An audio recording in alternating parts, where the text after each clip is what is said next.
Okay, I think we're live. So first of all, welcome everybody. Thank you so much for being here for our second week of the Let's Face It series. I just want to first acknowledge our panel and say, every single member of this Let's Face It team has really elevated this project to the next level. And it has been a true collaboration. Our moderator, James Hadlock, he refers to this as the meetings of the mindful, and I agree that's exactly what we're here to do. These panelists, they have a lot on the line. The harsh reality is that we live in this world where reputations, jobs, and people's livelihoods can be affected by taking a stance, no matter what that stance is. So we live in a divided nation. So to every single person who helped make this what it is and what it will continue to evolve into, I want to thank you from the very bottom of my heart. And I want to acknowledge your courage and your determination for a better world and a united nation. And to our attendees and all of you who have donated, thank you for taking the time out of your hectic days to be here.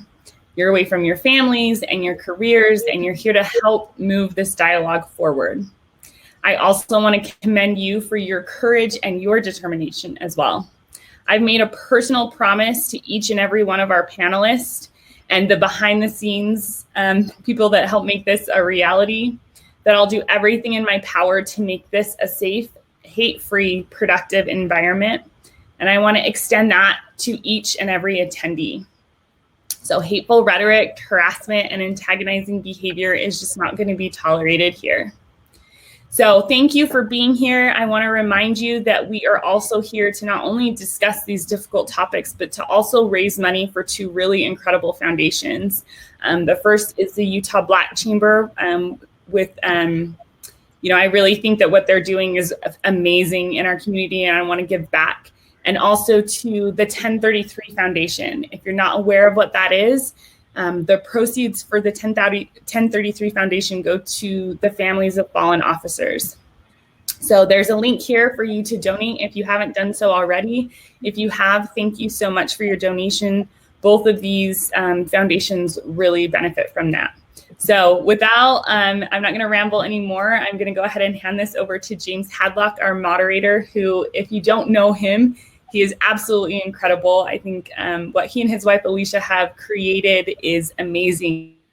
They focus on addiction and mental health in the workplace, and he's just the perfect person. He's made a career out of having difficult conversations. So he is, the perfect moderator for these events. So James, I'll let you take it from here, and thank you everyone for being here today.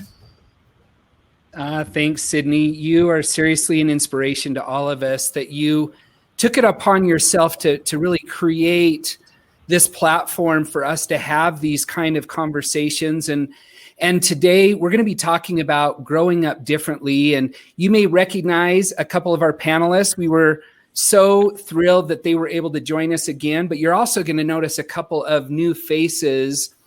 And it's really interesting. This last week, one of my daughters, she's going to be turning 22 next week. She's living in Arizona.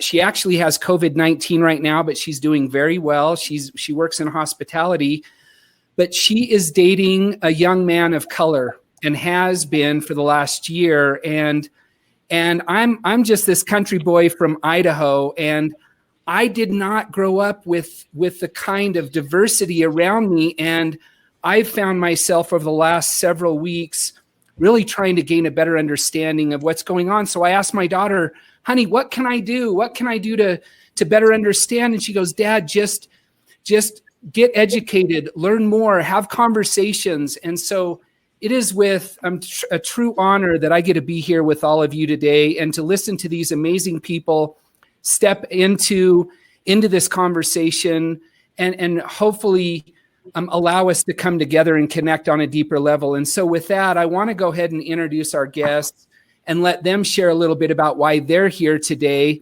And let's go ahead and start with you, Desi. You were with us last week, but maybe share a little bit about your background and why you're here, and then we'll move forward. Excellent.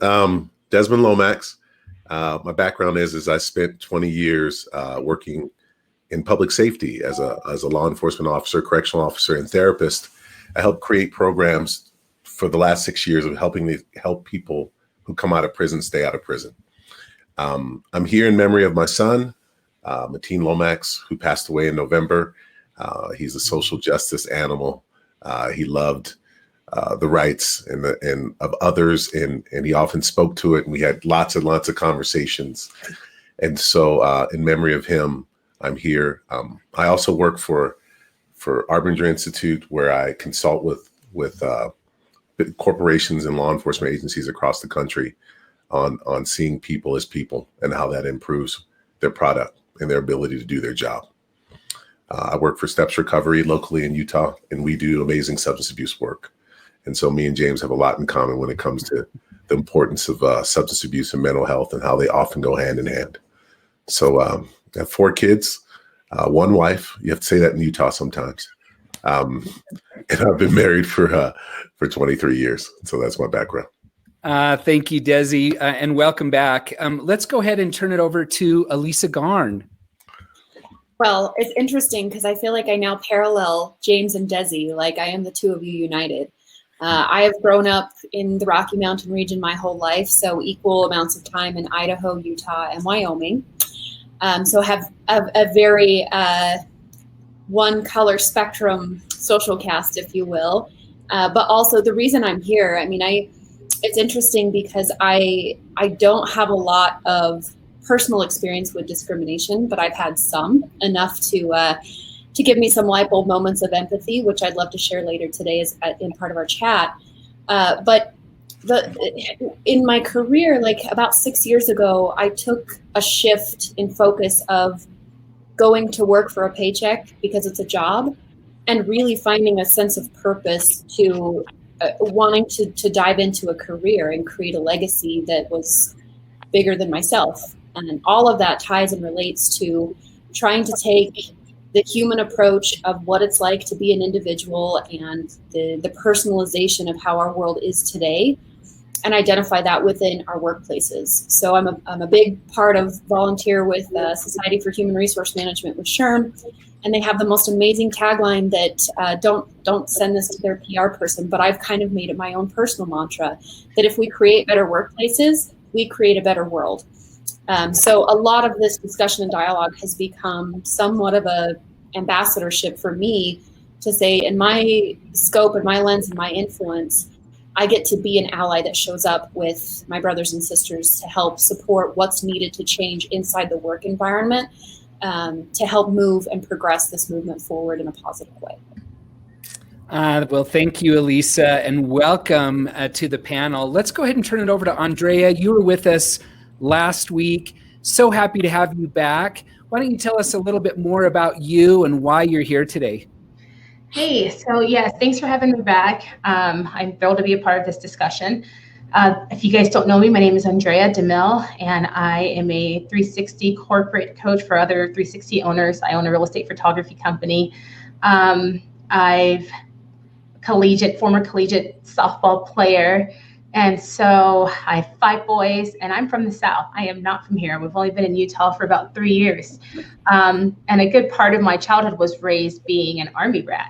So a big reason why I want to be a part of today is because I have a very dynamic upbringing there's an Army, military culture sort of where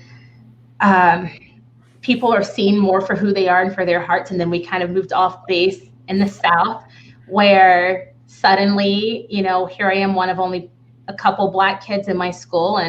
And then as I grow up and go to more different schools where there are more Blacks and African Americans and other people of color around, suddenly I was too white for the Black people and not Black enough, for my Black friends, but also too Black for my white friends. And it was very interesting dynamic, especially because I played softball, which in the South is a very predominantly white sport. There are not a lot of African Americans or people of color that played softball in the South, and it tended to be more of an affluent sport. And so it's like another layer on top of that. And so here I am in Utah running my businesses and very involved in the community. And and with having 5 boys, our home is very unique dynamic because 2 are Black, 3 are mixed. My husband is white, so we're like kind of blended and they're growing up differently, because here they are the minority, whereas in the South, in Atlanta, hot Atlanta, they're not. And so that's a very big change. My kids are now growing up differently, and so I kind of wanted to just hop on and, I don't know, get a part of the conversation, share some of those experiences in hope of enlightening others to make our community and our homes a better place. Thanks, Andrea. All right, Stephen, you are a new face on our panel as well. Tell us a little bit about you and why you decided to join our panel this week. Well, first, I'd like to say thank you to Sydney and Elisa and Mickey for putting this all together. I am truly honored to be on this panel, hearing everybody's stories of how they grew up. I really appreciate it. Andrea, thank you for your service. We really appreciate it. The liberties in this country is what we're all fighting for today. And of course, as I said, I do appreciate being on here, sharing my story. My story is a little unique. I grew up in Las Vegas and in a small town in northern Nevada called Ely, Nevada. And so I have experiences moving back to Las Vegas of exactly what Andrea said, you know, the growing up in a wider community and speaking a certain type of way and not being Black enough, not being white enough, or the way you're talking or something is always wrong. So I'd love to share those stories and how we can move from that and how it really doesn't matter. But I now am, I was a former collegiate player as well. I played football at the University of Utah, and then I was fortunate enough to get drafted to the NFL, and I played 5 years for the Pittsburgh Steelers before a career-ending knee injury. I settled down here in Salt Lake City because I love it here, and met my fiance a few years ago. We get married this fall. I run a nonprofit organization called Athlete Strong, where I take athletes and do community service projects throughout the Salt Lake Valley. I also am an entrepreneur, started my business here and releasing my cosmetology app soon. So pretty busy on my side, but I am more than appreciative and happy to be here to share my experiences with everyone. Thank you, Sly, and to you, our audience, thank you again for attending and being a part of this with us. A couple of things that I want to make note, and then we're going to get right into some of the questions and conversation. This is a 1-hour event, just as we had last week, but we've made one slight modification, and that is that we want to be able to hear more of your questions and be able to respond to those. So we're going to be sticking on after the 1 hour and answering a lot of those questions if we don't get to those during the 1 hour. So stick around if you'd like. We know some of you won't be able to do that, but we wanted to meet you where you were at and make sure that we were able to give you a voice and then be able to speak to that. So that is one of the changes. Again, thanks for attending with us today. And let's get right to it, folks. And because we're talking about growing up differently, we had a little bit of an orientation yesterday, and one of the things that came up in that I had never considered, it was something you mentioned, Desi, and that was this idea of realizing that you were going to be treated differently because of your skin color. Could you maybe speak to that a little bit of at what moment did you realize that you might be treated differently because of the way that you look? Well, you know, it's interesting because, you know, my parents, I grew up just off a military base, since we're talking about military base in Fort Meade, Maryland, quite a big one. And my parents both worked at the base. I was always reminded, almost for my own safety, of what it meant to be an African-American and how I had to choose. My choices could be very different. And the consequences of my choices because of the consequences of my of how I look or appear to other people. And so I think, and I'll be honest, I was in denial. Like, as a a young kid, no, that doesn't matter. No, that doesn't matter. And my parents were like, no, it does. It does. You better stay vigilant. And really, it wasn't until my teenage years when I was in a situation where I was got in the mix with some law enforcement officers who were pretty aggressive, that I realized that it was a thing. And so it was at a McDonald's. There was a shooting at a McDonald's in the area I lived in, which never happened, but it happened. And there were just some really agitated officers for obvious reasons because of the nature of the shooting, and really were aggressive towards a lot of us who were just trying to get food. And so it was one of those realizations that I was like, well, like, where did the aggression come from, and why is it directed towards me? And so it was one of those interesting things that made me really reflect, and still reflect upon it today, that my decisions and choices can be perceived a certain way because of the color of my skin. Thanks for sharing that. Andrea, why don't you talk a bit about this? You said you grew up in Hotlanta, right? So what was it like being in a completely different culture than we're used to, obviously, here in Utah? And maybe share how that impacted you. So you kind of it's hard to put words on being surrounded with your culture. It's everywhere.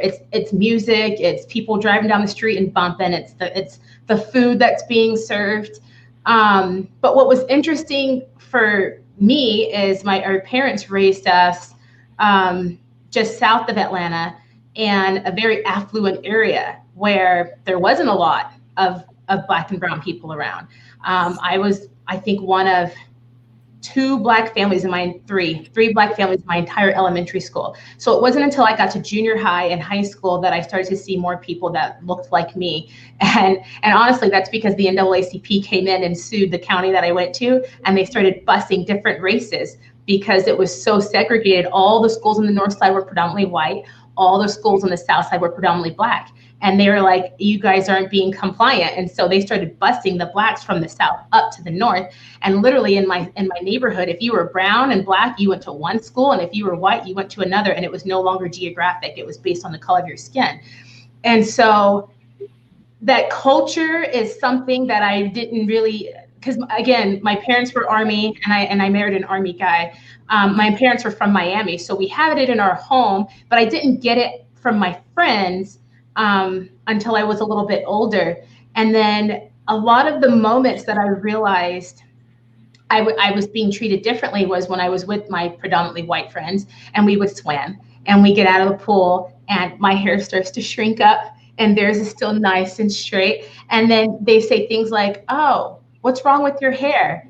And I'm like, there's nothing wrong with mine, right? But then when you look around, you're like, oh, it doesn't look like yours, because it starts, and in the south when it's super humid, it's like even more frizzy, right? So little things like that is when I really started noticing. And then it's like I was never fully accepted by my white friends, and I was never fully accepted by my Black friends, because a lot of my childhood being military, there wasn't the twang or the Southern draw. There wasn't a lot of slang being spoken like on military institutions. And I read a lot. And so as I started to meet more people of color, they would say, "You talk white." And that's when I was like, well, what's talking white? It's like, that's just the way I talk. That's the way my people in my house speak. That's the way my friend, And when I started realizing those little things, then my eyes kind of got open to the favoritism that was shown to my white friends with privilege over myself. So yeah, I don't know. It's like, it was a very interesting dynamic. And then to come here where there's not a heavy Black culture, there is a heavy Latino culture, but we're only 1% here in Utah. And so that's been a huge eye opener, especially for my boys, because we go to the mall and you don't hear hip hop playing or soul and R&B on the intercom. And you don't see people, dressed in, the latest Jordans and, like some of that cultural things that are a little bit more flashy and, you know, it's a big wake up. It's a big wake up call. I don't know. How has that impacted you as a parent with these experiences, especially because it sounds to me you've had like three different cultures that you grew up in yourself, and now you're here in Utah. So maybe speak to that as a parent. And Desi, I'm going to have you jump back in on that too because of your experience, if you don't mind. Okay, so as a parent, I put this video out probably 3 weeks ago now. As a parent, especially of boys, because we have all 5 are boys, okay? I've had to have very, very stern conversations with them on when the police show up, don't run. You know, when you get pulled over, this is what you do. When you're with your friends and you get accused of stealing, which has happened. Our oldest, he was friends with this family since he was in kindergarten.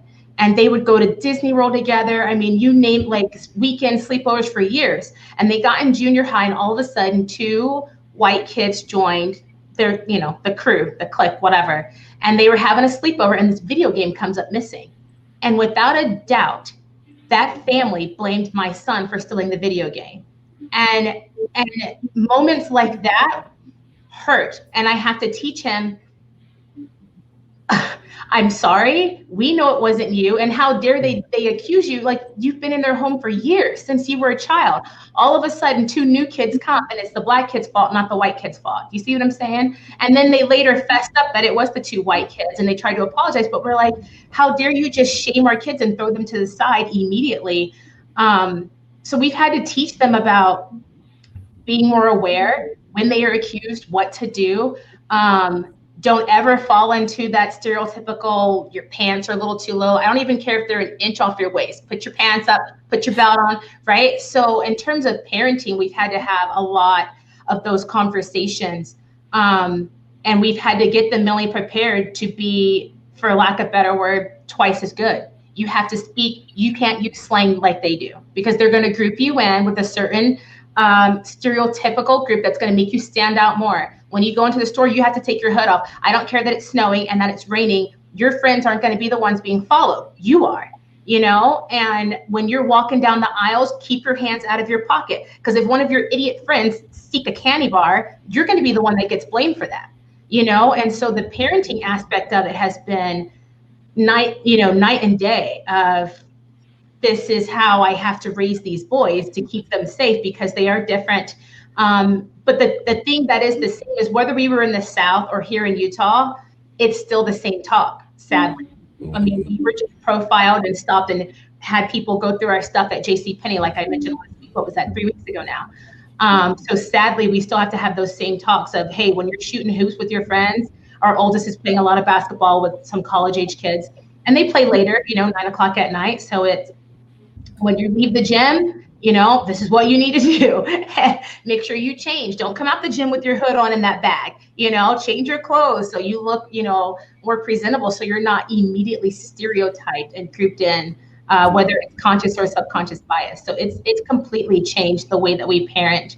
And sadly, with my 3 little ones that are more fair because their biological dad is white, sadly, I give them the talk, but I don't have to be as stern. My husband jokes that they look white in the winter and brown in the summer. So yeah, it's changed a lot. Thank you, Andrea. Desi, I'm going to wait and because I want to talk about the talk that Andrea just mentioned. But let's hear Elisa. Now you grew up in the Rocky Mountains.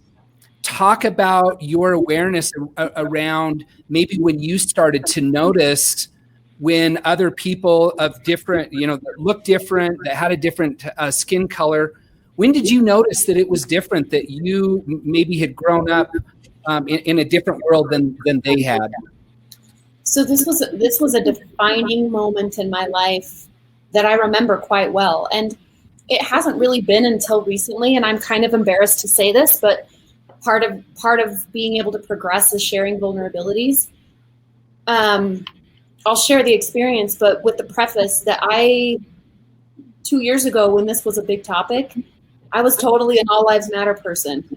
But my reasoning was because of what I expressed in my introduction. It's like, I want everyone to have the ability to be treated with respect and kindness and compassion. And at the time, I was like, I don't want to segment it out. I want everyone to have that because there's so many minorities that are experiencing that. And then it really wasn't until this year, in light of recent circumstances over the last couple of months, where I leaned into it. I listened to more of these stories and had my own light bulb moment. But the story that I wanted to share of when this started, and probably confirmed a bunch of my underlying bias as a child. My mom got remarried when I was 9 years old. And up until that point, I'd never left Idaho or Utah. Like, driving down the street, I recognized everyone looked like me, but never thought anything about it. And my parents had a honeymoon to Disneyland, which my mom's like a nurse clown. And so they were doing like a nurse clown convention. I know that sounds made up, but it's real. So we went out to California for their honeymoon to this convention. And we left the airport and we picked up our rental car and we were driving to our hotel. We were staying on the property at Disneyland. And we're just listening to the radio. You know, I've got my 17-year-old sister in the car with me. And I'm 9 years old, which I think about that. My son is 8. So I put myself in the mindset of where he's at right now. And I'm looking out the window in the car, and every single car that we're passing and is passing us, I did not see another white person this entire trip from the airport to the hotel. And I didn't say anything out loud. I didn't talk about it with my parents, but it was this mind conversation that I had with myself of like, I don't feel safe. I don't feel safe because I don't know any of these people and they don't look like me, and that's scary. And as a 9-year-old, again, like, you know, I just kind of like put that in a box and put it on a shelf of my life as something that happened. And it wasn't until years and years later where I started advocating more for human experience at work and learning more about diversity, equity, and inclusion, where I had that memory so vividly come back to the surface. And I was just like appalled that I like to think that I am like probably the #1 fan of humanity. And even I experience that and have those biases in the back of my mind at all times, even though I have no intent to, you know, go out and sabotage people's lives or try to oppress or do any of that. Even from my lens and my point of view, I'm guilty of it. So I think, you know, that was like the one big moment, but I've had all of these little moments along the way where, you know, foreign exchange students in high school, how much they stood out and how their experience going to high school, which is already awful and horrible for many of us, was amplified to be even worse. Because in Evanston, Wyoming, I don't even remember any Black people in my school. I mean, I know that we had some Hispanics, but we did not have people of color at my school. So it's been a really good experience for me these last couple of months. I feel like I've grown a lot as a person to be able to hear the words for what they mean, especially like I'll use the term Black Lives Matter, but I think it's bigger than that.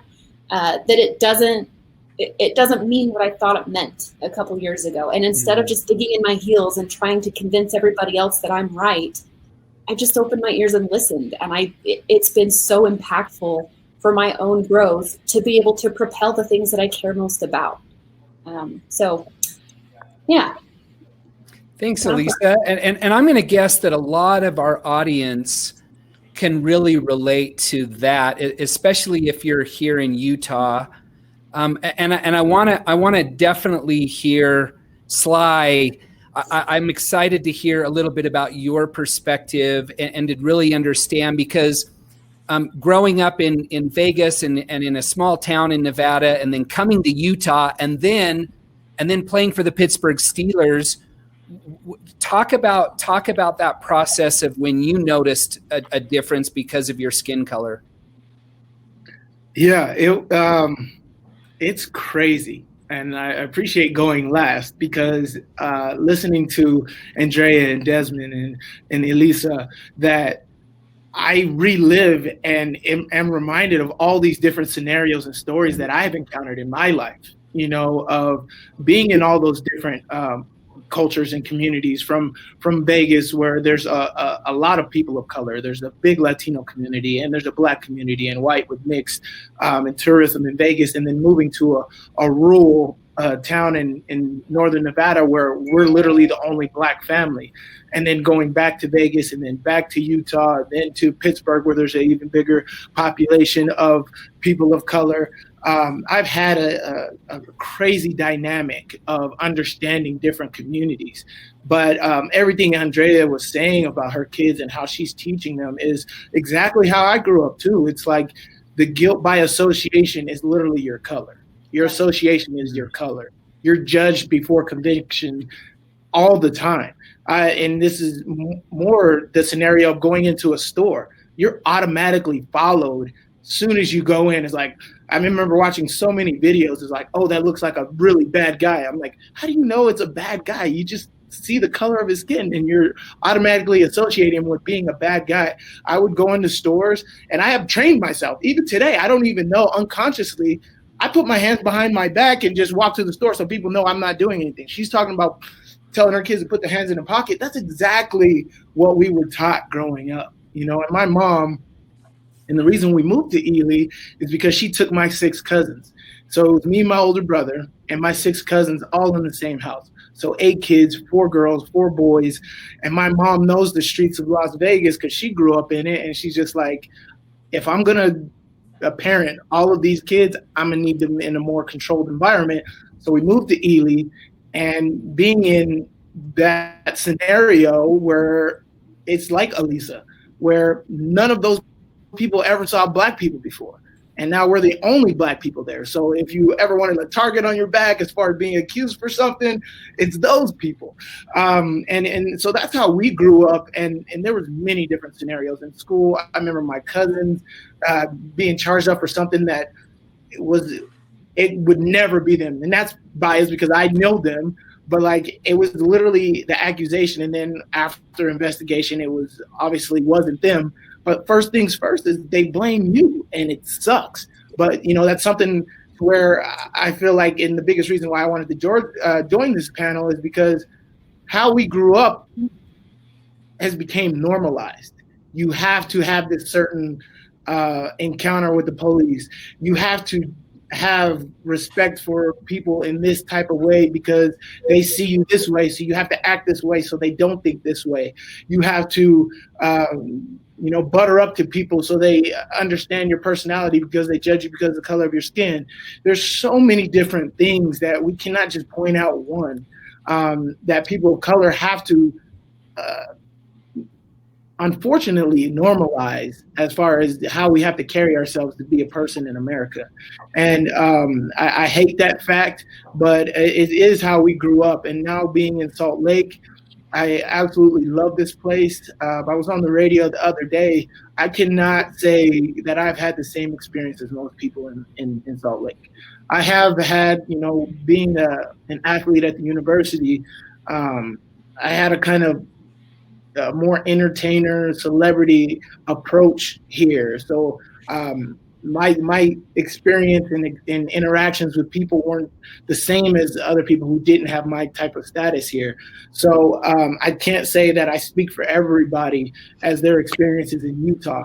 But mine was tremendous. It's the whole reason why I decided to settle up here and buy my house here and live here is because I loved it. I loved the interaction. I feel like over the years, it's becoming more and more diverse. Our Polynesian community, our Latino community, our Asian community here is growing and growing. And as you guys can see, because of the housing market, everything, people are coming here from all kinds of places of the world, California, the East Coast. I've met a lot of people in this past year. So the diversity is growing, but it is still predominantly a white city. As Andrea said, we're less than 2% here as Black African Americans. So we have to do something to be able to ultimately be heard and make sure that these bad experiences that we've all grown up as far as being faulted for the color of our skin and blamed automatically doesn't happen again. And me walking them down the street, I'm looking at houses, me and my fiance's looking at houses, and people just looking at their cars like, what is he doing? Is he thinking about buying here? That's the kind of feel I get with people driving by and seeing me. They don't know who I am. I was a football player with a helmet on, so they don't really know my face. But like, those are the looks that I get before they even meet me.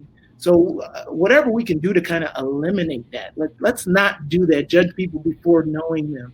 And I think that's a big problem with all cultures. Black people judging other black people judging white people, white judging blacks. This cultural difference is there's no reason for that. You don't know anybody, give people a chance. And I think that is the biggest reason why I want to be here and have these conversations, these tough conversations, to get people to let their guards down and do exactly what Elisa did and make environments, workplaces, community places equal for everyone.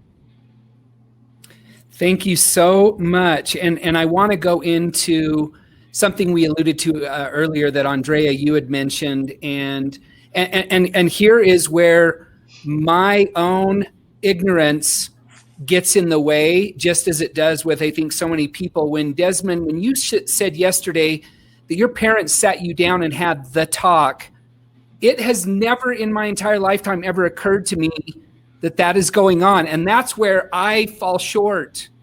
And I think that's where most of us that have grown up looking like me, we've fallen short because we haven't taken the time to really sit down and understand what you're dealing with here. And so Desmond and then Andrea, I want you to talk about what you are referring to as this talk, and we're not talking about the birds and bees, folks. It's a talk I've shared with my children. I think it's just and so one thing I want to mention is like a lot of times it can often almost seem as paranoia. Like, I think some people might look at this and like, why are we having these conversations? Like, why would you have to tell your child these things? And so just so those that may not understand that when my parents sat me down and said, look, you have to be careful as an African American in society. And if you don't have money, don't touch anything in a store. If your friends are doing something wrong and you're associated with them, you're going to be the one that's going to be blamed. You're going to have to choose your friends wisely. My mom and dad actually told me, you're going to have to work twice as hard as everyone else.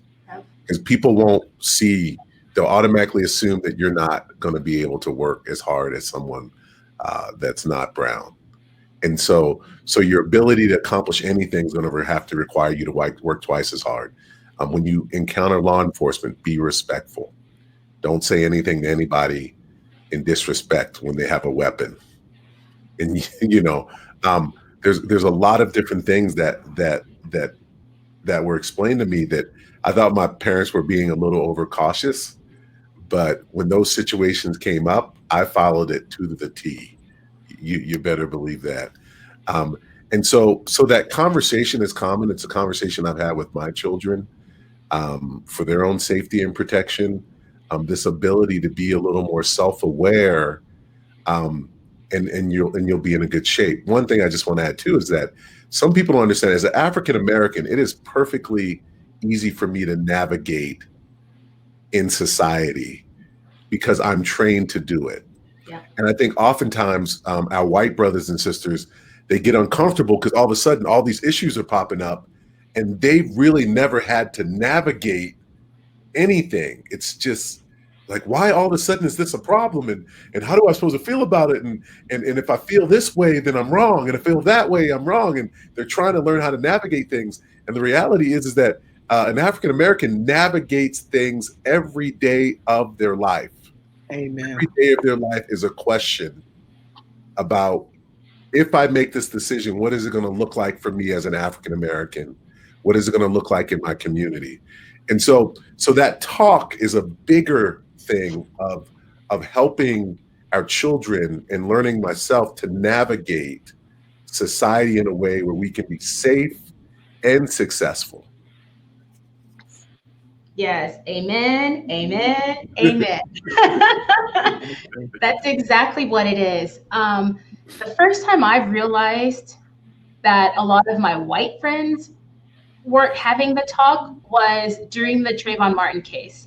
My husband and I, Dave's from Chicago, okay, and his family I just name dropped you. Sorry, babe. His family had taught them just to love. I mean, there's 5 of them, and 4 out of 5 are married, okay? And they're married to a Black girl, a white girl, a Latino girl, and a Japanese girl. So like the rainbow. But we're watching this go down, and Dave would make some, comments like, well, he shouldn't have tried to fight Zimmerman or this and that. And here I am like, he shouldn't have been following the poor boy and profiling him to begin with, right? The boy was just going to get sweet tea and some Skittles, And then I said, Dave, did your parents ever have to tell you? And I went through the talk. I said, did they ever have to tell you when you're followed, don't run?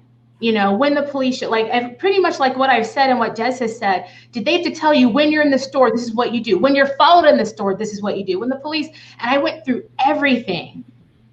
And he was like, no. That's when I said, that's the conversation we have to have with our kids, because you're raising Black boys and you have to know this. And we have to give this conversation to them. And so in our house, it started very young. I'm 4 or 5-ish.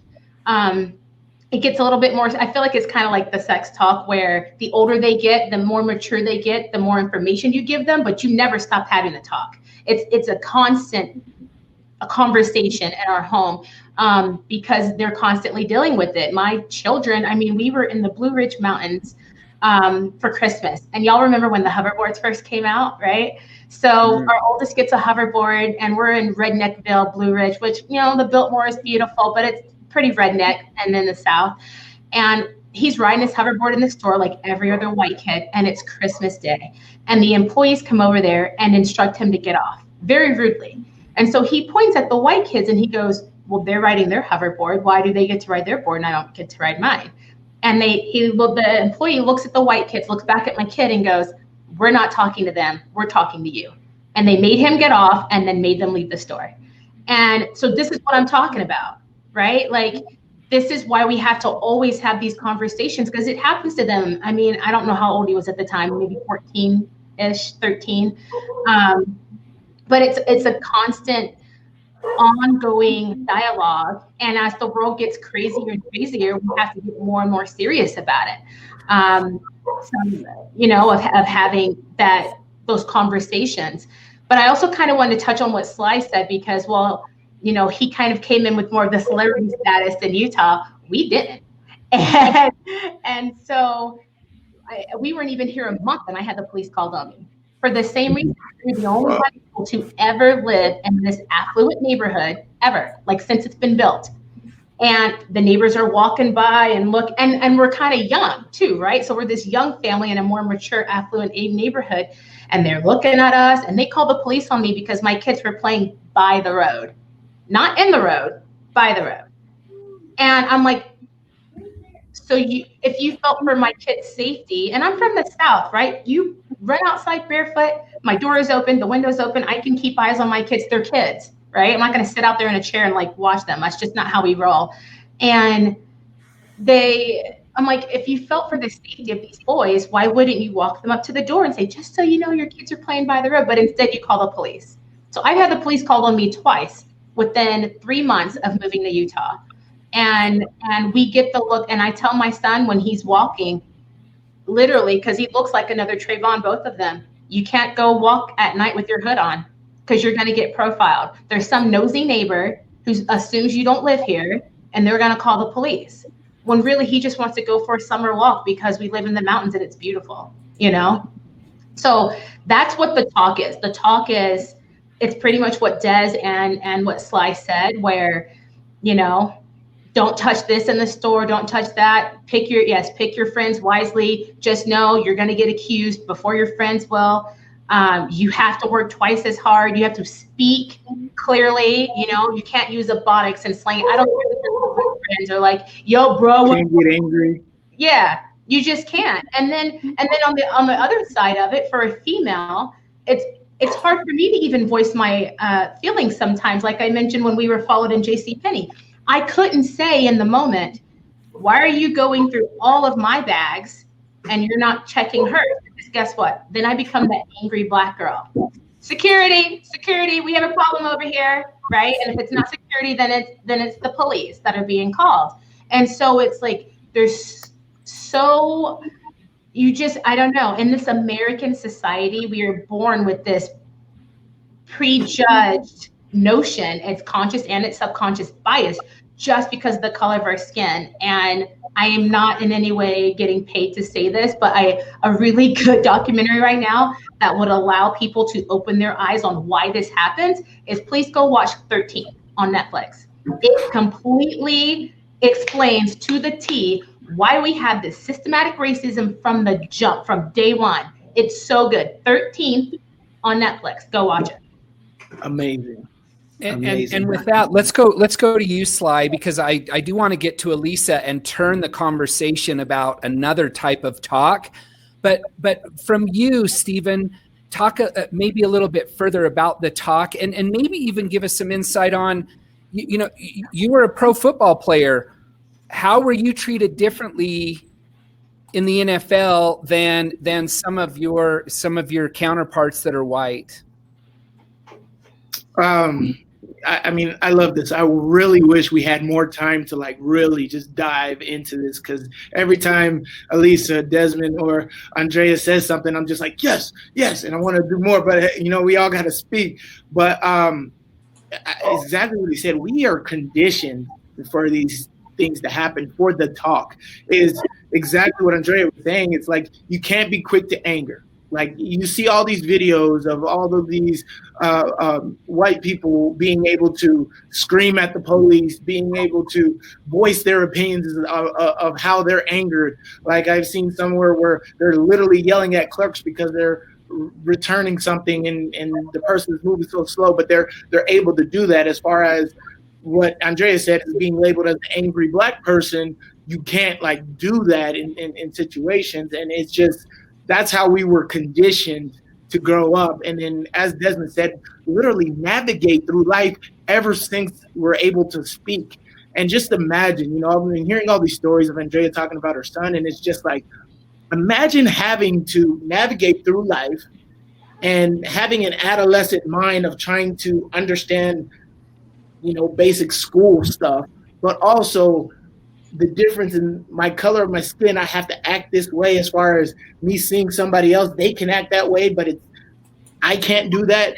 And so at those young ages, having to understand that and really live that is so difficult, and it's so hard for these kids. And I'm realizing it a lot now at the age of 30. But as Andrea said, if anybody wants to go further into this and understand the history and why there's so much anger, why there's rioting, why there's everything, watch that documentary 13. It makes so much sense. And I really, really hope that everybody takes the time. It's an hour out of their day to go watch this documentary. It's beautiful. I was supposed to be working, and I just lost myself in that documentary. It's awesome. But the talk is it's crazy. It's real. It's what needs to happen for people of color, and it will have to happen. Even in the future as we're bringing more attention to this. But for me, it was every day. We had to talk growing up in Las Vegas, or when you go down this street, when you are in this neighborhood, you act this way. When you're in front of so-and-so people, you act this way. And then when we moved to the rural town of Ely, Nevada, you're being portrayed this way. For some reason, we were always in trouble. I don't know why, but we were always in trouble for something. I don't know, we were bad kids, but we were in trouble for something at school, away from the house all the time. And it's like, how are we being charged up for everything? And it's crazy. So my experience from that, moving back to Vegas and then moving back to Salt Lake, I had a little bit of experience from dealing with Ely of how to live here. So it wasn't that hard of an adjustment for me. But going into a place like Pittsburgh, it was crazy. It was nuts. And of course, I loved it for the celebrity aspect of being a Pittsburgh Steeler and people noticing you. But when we went and traveled to other places like North Carolina or Atlanta, and we did have a couple hours to walk around the town, our security advisors would literally tell us, watch out. Like, it's still racial in these areas, because they don't know my face. I could just be a normal black guy in Carolina. You know, as far as the people of Pittsburgh have researched me and acknowledge and know that, you know, I'm a Steeler, but it's in Carolina, they don't know who I am. So I could literally be parked somewhere for too long, or be in a restaurant and I looked at a white person a weird way and be accused. So you literally had to have the talk again when you went into other communities as an adult in those celebrity environments. So it was definitely difficult in a lot of different ways to navigate and condition yourselves in those other situations. Thank you. I promise, Elisa, I'm going to get to you, but we've got a question that we want to pose to the panel, because this is one that I think a lot of people wonder about, and we're in a safe place here. So, Amber, thank you so much for the question. I'm going to just read it word for word what she just wants to ask. She goes, I wish you could all hear my honest and genuine tone when I ask this question. I feel like terms like redneck and don't talk so white are triggering to me. I would never say don't talk so black. Why is it okay the other way around? So who would like to respond, or what is your insight around that question? Well, from a white perspective, I'm going to be brief because I think that the others have way more context to this, but my answer is it's not okay. Like, I don't think that I think it's more obtrusive to an oppressed minority group, regardless of what that looks like. But it shouldn't be okay to categorize anybody like that, to put them in a box, to say you are doing too much of this thing, which makes you too much of that group. That's silly. Like, that is not humanizing. That's trying to put people into a compartment of, this is how I see you and this is how you're acting, and so this is how I'm going to treat you. That's ridiculous. But with that, I'd love to hear the perspective from the other panelists. For me, I'll answer briefly as well. I know it feels like triggered, but you have to understand that I know you feel that way, exactly like Elisa. You know, you grew up in this one community, and like Andrea's husband, love everybody. That's how you see that. But you got to understand, other people in the world have literally been talking like that for millions of years, as far as don't talk black, you're acting black. Like, parents have told their kids, because they're hanging out with black people, that they're acting black, they're talking black. So I understand you're coming from a place of where it feels triggering to you, but like, you have to understand that that's just not the case around the world, around America. Like, people talk like that all the time. And I mean, I do agree with you. It's all, I don't even know if it's negative, because I've heard a lot of people refer to themselves as rednecks, as blue collar, as all these different deals. So I'm the redneck term, I'm not necessarily sure is a derogatory term, but talking white is I don't know how to reference it, but it's definitely something that is outside of your realm and community that you've seen, but a lot of people do refer to it as that. I kind of agree in terms of the redneck, because I am from the South. I've never really heard that as a derogatory term. It's just like a generalization. And in the South, they take quite a lot of pride in being rednecks. Right. That's kind of like a country boy, you know, or a country girl. They take a lot of pride in it. But it's geographic. And the reason why you might feel appalled and like you would never see those things, but then ask yourself this: do you know your kids are going to come home every night based on the way that they speak? Because I don't. So if my oldest two, I refer to the oldest two because the last three are toddlers, so they're not out in the world as much. The last three are 6, 4, and 2. So with the oldest two, if they walk into a store or let's just say they walk into a gas station, as we in the South we call it the corner store.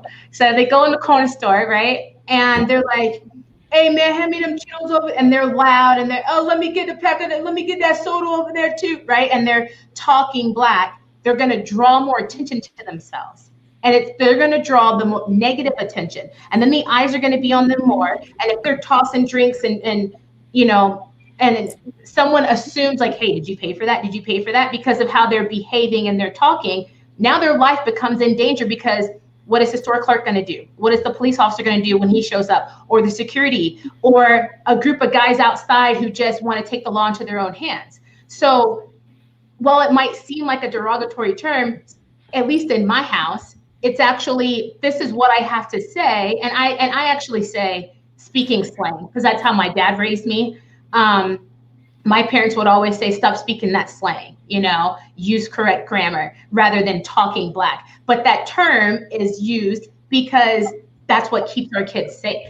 If we don't point that out, that they have to behave a certain way, it puts their life in danger more. So that's kind of my 2 cents on it. Yeah, Desi, I know you weren't here for this last. Did you hear this last question? Could you give me a little piece? I was in and out for some reason. Yeah, so someone was just mentioning about how using terms like redneck or don't talk so white, and why that seems to be viewed as okay when using and I'm going to bring this into the conversation because Sydney is the one who brought this one up. In my opinion, this question also aligns with why Black people can refer to one another as the N-word, but white people can't. And she's saying she's never really fully understood that. So maybe we can segue into, boy, now we're getting into some real questions here, aren't we? Let's get after it. I think I can be helpful. Yeah, can you go ahead and comment on that?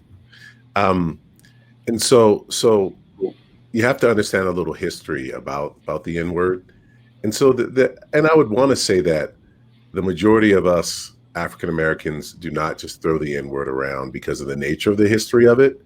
And so sometimes when we make comments like, well, you guys call each other the N-word, I'm like, well, hold up. We need to be careful because we need to get out of the absolutes. But like when a white person has used the N-word directed towards a Black person, it has traditionally been very derogatory, extremely derogatory, and very offensive. If I call someone a redneck, I'm usually calling it from out of love. There's some belovedness to being a redneck that people take pride in, and I'm speaking to that pride. When people call me the N-word and they're from a different color, they're not speaking. There's nothing prideful about it. Right. It's derogatory and it's very critical. And I know that might seem weird to you, but think of it from the perspective of the person. And the person kind of has a right on how they interpret things. And if a Black person is calling me the N-word, and I know this Black person, and we both understand the history, it is not done in a derogatory way, which is why Black folk can communicate with each other that way, even though I say to proceed with caution in doing so. But recognizing the derogatory nature of this, when a white person or a person of not color can say that, it's very derogatory. And let's get it straight. If a Black person said the N-word to me in a certain way that seemed derogatory, I'm going to look at them the same way I would as someone who wasn't of color. Yep. There is a hard underlying derogatory nature of the N-word that isn't associated with things like rednecks, isn't associated with things like you're talking white. There's nothing derogatory in those type of communications, and we just need to understand that it is not okay. And even better, even saying my son who passed away, there'd be people calling him the N-word, and teachers would say, well, you guys call each other that. You need to stop being sensitive. And he would come home brokenhearted. And so in saying that, we're not addressing the hurt, the underlying hurt of what words can do to people. And so please, my petition to you is, please stop saying you say it to each other so it's okay for us to say it. Because it's said in a different context and it's not so derogatory and hurtful.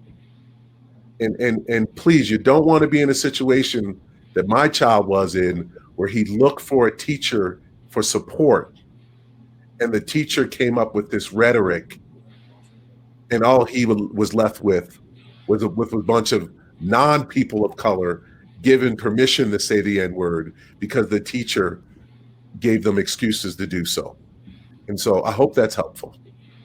Yeah, and before I get from the rest of the panel, I want to make everyone aware we've come up on our hour. We're going to keep going, folks. We know that these are important topics, so we know some of you may not be able to stick around with us, but for those who can, we've still got some more discussion to be had.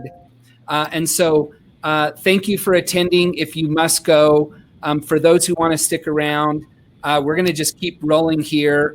I promise, Elisa, I'm going to get to you because I want to have that talk, but let's complete this thought around this particular topic with Andrea and then Sly. So in the South, that word is used a lot as a kind of like what Des said, like a brotherly love. And if you go back to the history of it, slavery wasn't that long ago, right? Like, everybody says, oh, we've come so far. Y'all, for real, my great-grandpa was born as slaves. What did your great-grandparents do? My great-grandfather's name was Alonzo Trash. And then when they were freed, he took the name of the plantation, which was Williams, and he became Alonzo Williams. My legacy comes from the Williams plantation. So when you look at what my great-grandfather was called and how they weren't allowed to read and they weren't allowed to go, really even worship the way that they wanted to. They weren't allowed to write. All you have is what the white man was saying. And so then we start referring to each other because that's all they know, right? So then you get to my grandmother, my dad's mom, and that's passed to her, right? From her dad, because again, my grandma was working in the fields. She's a 3rd grade education. She wasn't taught anything else, so she could barely, read. She never got a driver's license.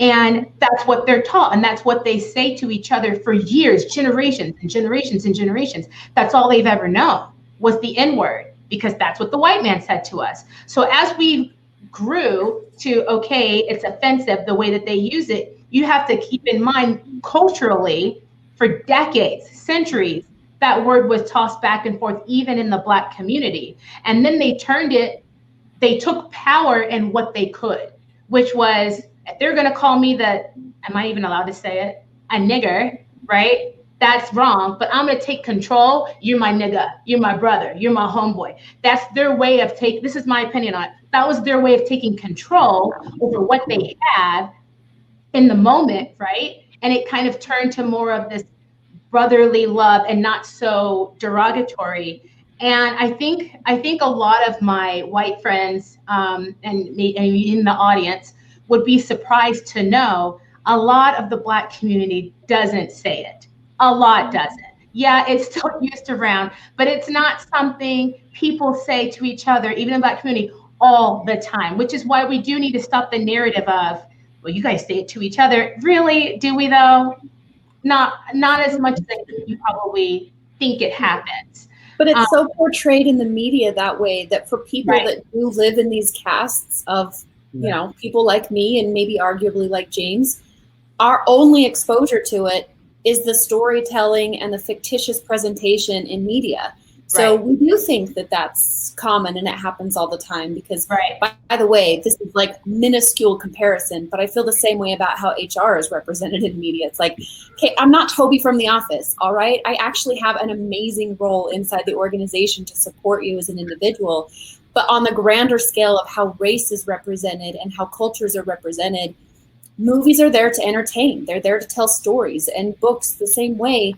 If you're looking at it through the lens of what's being fed to you by a director and a producer and a bunch of actors that are telling you a compelling story to keep your attention in a very loud, noisy world, you've done yourself such a disservice by seeing it through the lens of kind of the extreme version of what does and could exist that is not normalcy amongst those actual cultures.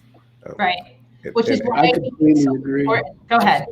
We'll have Steve. Yeah, go ahead, Sly.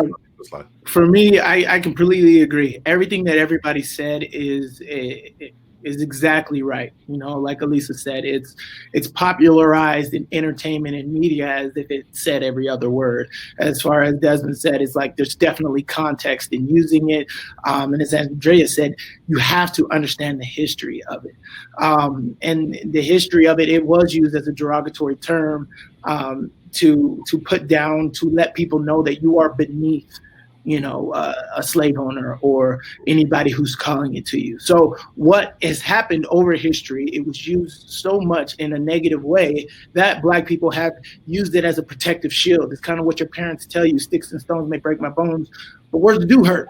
And it's like, use that word as so it doesn't hurt you. So we've tried to use that word to make it a comfortable place, to make it so it's not as hurtful and bring up the memories that it used to. And that's why, as Desmond said, saying it to each other, we don't relive those slave days or the history of this country. As far as when a white person does say it, that's the image that comes up, is that slave owner belittling and making sure that that Black person doesn't have a conscience. That was the whole reason, is to mentally beat down the slaves so they'd never grow a conscience. They couldn't learn, they couldn't read, they couldn't do all of this. So these words were meant to keep them down. And throughout history, they just kept using it and using it. So that's the image that comes up when a white person says that.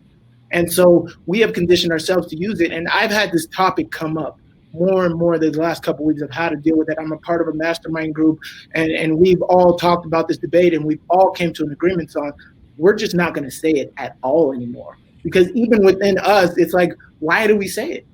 I mean, it does have such a negative background, a negative history, a negative meaning. Why are we continuing to say it to even each other? We need to uplift each other, call each other kings, call each other brothers, call each other queens and royalty, something to instill confidence mentally in all of us. If you walk around and can see yourself as a king, you walk around with that confidence. And that's something that people of color, you know, Latinos, Asians, Black people in this country haven't had in history. You know, and that's, as Andrea said, it's not as long as people have said. Like, it was 40, 50 years ago. People's great-grandparents, people's grandparents were slaves, and they've taken names from slave owners because they came from that plantation. And that's why a lot of names are popularized as Williams and Smiths and Johnsons. You know, it's something that we are still mentally getting over. But when a white person says the N-word, those are the mental images that comes up. And we have been using it as a protective shield for these last 50, 60 years to make sure that it doesn't hurt us. But at the end of the day, as Desmond said, words do hurt. So why don't we use more empowering words to uplift everybody? So me and my friends, we don't say it at all. That's not the same case for everybody, right. But we are conditioning ourselves to not say it at all. Right. And we don't. Yeah. And I was raised not to. Yeah. I could, and I just want to add a little depth to this, and this might be a little hardcore, but I'm gonna go there. I am 15% European. I'm you're 20? Yep. Okay. Have you checked yet, Stephen? Sly? Have you checked? I have not. You will scare the hell out of you. Just wait. Get your DNA. I thought I was as African as they come. I thought I was just the drums would boom, boom, boom. As soon as I walked down the street, I thought I was that African. I am 15% European. And so it tells a tale. How did that happen? Yep. How did that happen? How did I become 15% European? Well, and the challenge is it's not a love story, folks. Right. It's not a love story. You have to, when you start recognizing that even your very DNA makeup is ingrained in assault, sexual assault. Yeah. And you have to carry that with you. And we're asking questions about the N-word. Right. You know, and my very DNA signifies that my ancestors have been sexually assaulted. Yep. And 8 out of 10 African Americans have European in their blood because of sexual assault. And so I hate to create the deep dive for you, and maybe maybe I shouldn't have went there, but you have to kind of, if you remove the curtain and see what's behind the curtain, it's hurt, it's sexual assault, it's abuse, it's all of those type of things. And it's so much deeper than just the N-word. And I just, and so that's something I just had to share. So no, I'm so glad you did. I know you need to go back to it, James, but seriously, I don't shy away from it. My 12-year-old, like I said, he's black. The oldest two are black, and he has bright blue eyes. And everybody always says, oh, where'd he get those eyes from? And I say, because the slave master had his way with us. You know, it is what it is. We have to address it. And I want that to settle in with everybody that's listening, because that's really Desi and Andrea and Stephen and Elisa. That really, like, that is a broad, deep conversation to just let settle in about heritage and how people have been treated over the generations. I want to move the conversation over to Elisa, and starting with you, and then have the rest of the panelists. And I'm going to blend and mix a few things here, because Elisa, as we were talking about this, the whole title of this was Growing Up Differently, and yes, we are talking about race, but I want to bring in part of a conversation, because you mentioned it yesterday, Elisa, around religion. And even a talk that you've had with your own son. But then I want to also open it up to the rest of the panel, because Gentry asked a question about how are you talking to your kids about the N-word? And I want to even broaden that to go, what do you see as the most healthy way? Because here I am, a dad of 9 kids. I've got a blended family. How do I talk to my kids? I don't want them growing up with the same perspective that I had as a country boy in Idaho. So Elisa, let's go to you, and then let's open it up to the rest of the panel about having more productive conversations with our kids around some of these topics. Thank you, James. I appreciate it. There's a lot of the aftermath of this is people get really energized and excited and instilled with this like fire, right? Like, I am pissed off hearing these stories. And then there's this really damaging aftermath of like, I feel helpless. I don't know where to start. I don't know what to do. I can't do anything. And so then that anger settles back into complacency because we don't know where to start. So for me personally, I think the thing that has embedded my fire over the years to keep it aflame is very much related to empathy experiences, like times in my life where I can translate my own personal feelings and experiences to these stories that I'm hearing about today. I have never been discriminated for race. I will never know what that feels like. I can't even, probably on the scale of which these panelists are discussing this, I will never be able to have complete empathy for that life experience because I won't have it myself. However, times where I have been discriminated against or judged by things that are just out there. I didn't share this yesterday, but as a high level example, when I was in high school, my junior year, I played soccer and softball. There is a certain stigma that goes with playing those two sports as a female in high school, which is really mean. And one time, I was late one night, I had this dream that I cut off all my hair and it was super cute. So I woke up in the middle of the night and I went in the bathroom and I took shears to my long hair, cut it all off, and then I bleached it and I looked like Billy Idol. Well, my friend liked it so much that she followed suit, cut off all of her hair, and we became the Dykes of high school. Turns out I'm actually heterosexual. I am not gay, but I really, really struggled during those years. I mean, we would walk down the street, again, in Evanston, Wyoming, tiny little town of 10,000 people, and people would roll down their windows and throw milkshakes at us and scream at us and call us muff divers and, just mean, mean things that that wasn't even who we were. Like, we weren't even gay, but we fit this certain profile of stereotype that people associated with us.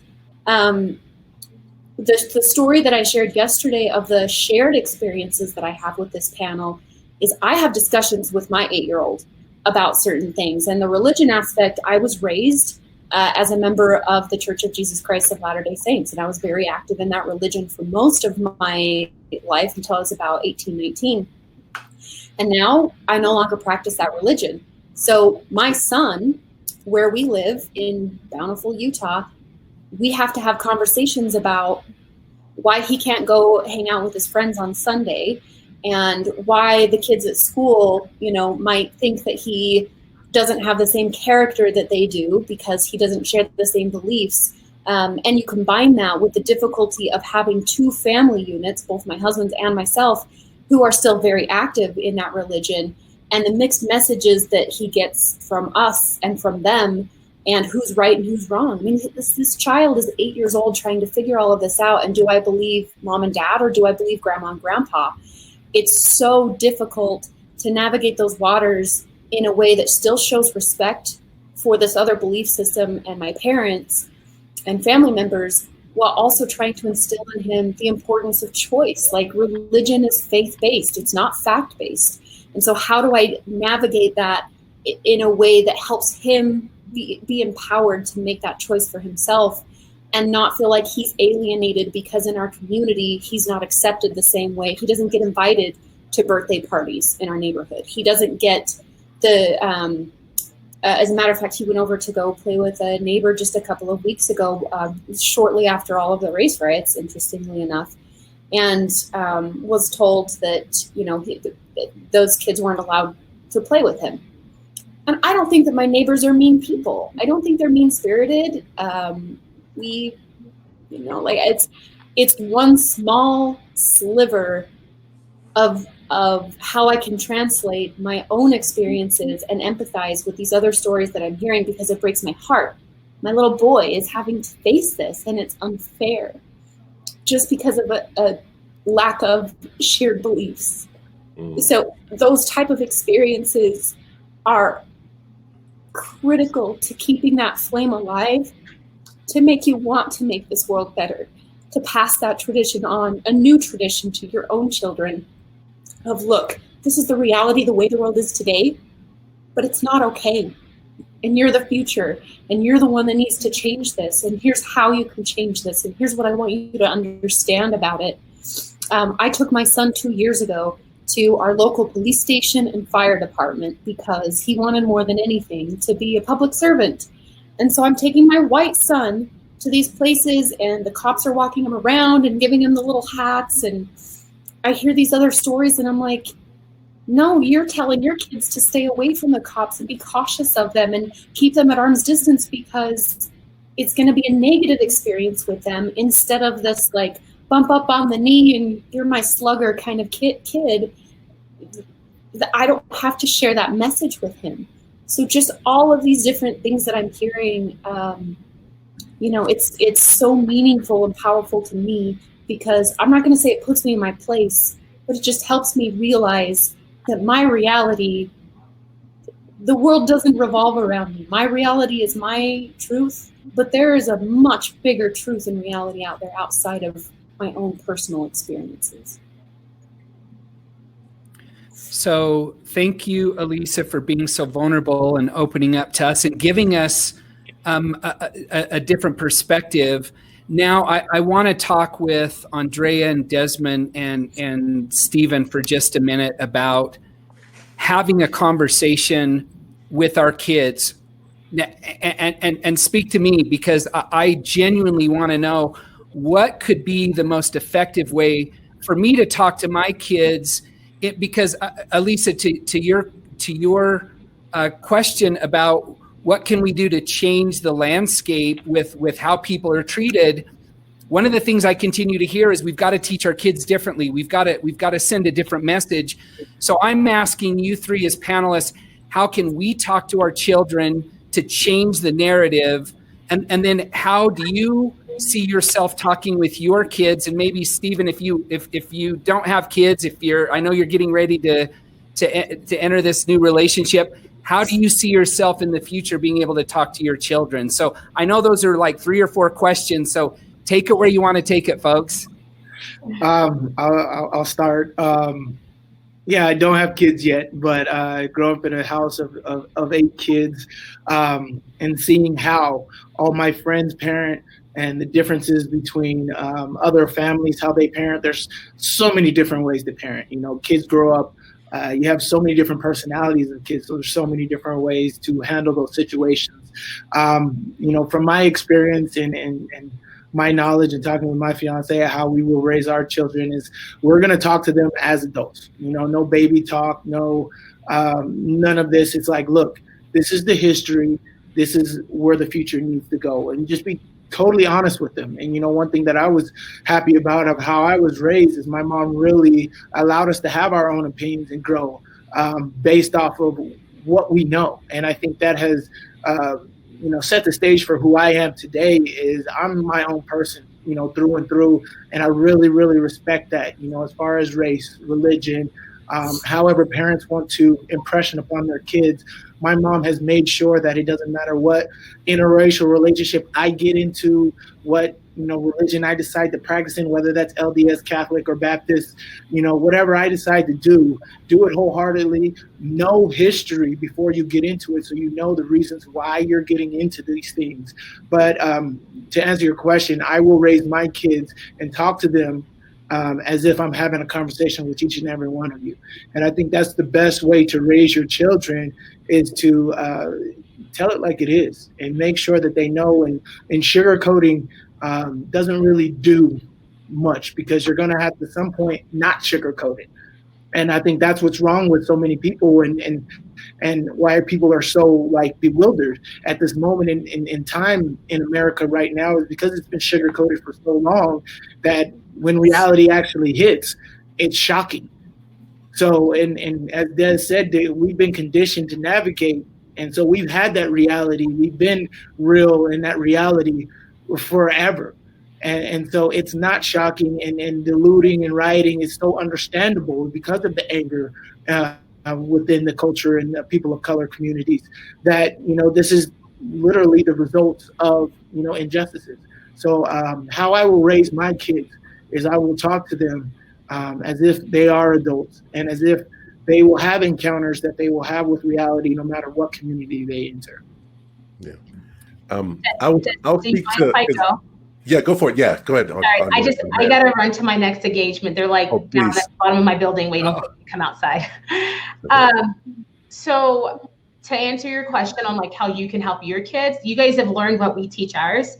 Honestly, I feel like you need to give your kids the same talk. Give them the same talk so that they know what we're going through. And you tell them that, you know what, this is what my Black friends have to say to their kids. So when you're with your friends and your friend is being followed, or when you're with your friends and they get pulled over, be the one to speak up, be the one to advocate for them, be the one to kind of keep the peace. It would have been fantastic if we were going through JCPenney and that the girl standing there said, why are you searching? Why didn't you go through my bag? What you're doing to them isn't right. I think that's what we need to do. You know, if any of my white friends in my white community can teach your children to see things through our eyes, that's really how we make change. When people have an epiphany or a change in perspective. Case in point, we were on a vacation after I mentioned my husband is Army. He just gotten back from deployment, and we went to Myrtle Beach, which is very, I was gonna say redneck, and then I thought I'd offend somebody. Very Southern pride, okay? And there's Confederate flags everywhere. And so we go to this local diner. The baby has a blowout. I go to the van to change the baby because nobody wants to see that in the bathroom. And I turn around, and this dog had his like entire torso out the window, and it's in my face, like, because the window wasn't just cracked, it was all the way down, and they're barking. So I've got my baby and I'm pinned against my van. I'm like, if I move, they're in my face, right? Like this.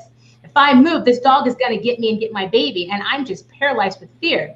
And so this couple walks by, and I'm like, excuse me, can you send, you know, someone out to help and, you know, send out a server or a host? And they ignore me and keep going. Then a family walks up. Excuse me, can you please help send somebody out so we can find the owner of this car? And they said, what, are you scared? And I said, yeah. And they keep walking. And then a third couple walks by, and same thing. I ask for help. No one helps me. finally, I'm like, okay, the van has double sliding doors. After the fear settles a minute, I crawled through my car with the baby and came out the other side because I couldn't walk in between. And I go inside the restaurant and I tell my husband, let's go. We're leaving now. I'm not staying here. You know, there's a bunch of rednecks. Feel free to judge me. Sorry, I don't mean that in the wrong way.